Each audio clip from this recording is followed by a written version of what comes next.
من 2 سنين ونص بالضبط كنت عم فكر كيف جيب حق المايكروفون تبعي انا عم بشتغل على الجلي. كنت عم بقول صبر ايوب، ما كنت عم بمزح.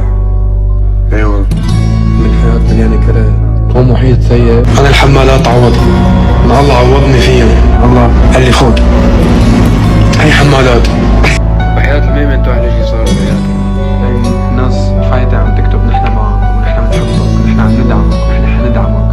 دبرن ربكم، شيلي غيركم انا. فالملجأ الوحيد اللي كان إلي طول هاي السنة هو الحمادات. هدول عوضي من الدنيا.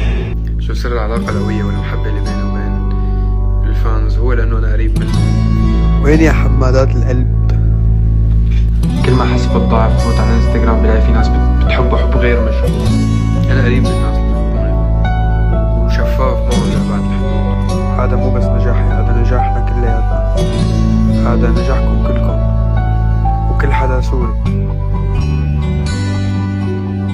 في ألطف من هيك يا الله، في أحلى منكم. بعد 2 سنين ونص فضل من رب العالمين رافع اسم بلدي والناس اللي بتنتمي لي وبتنتمي لموسيقتي، والحمد لله رب العالمين.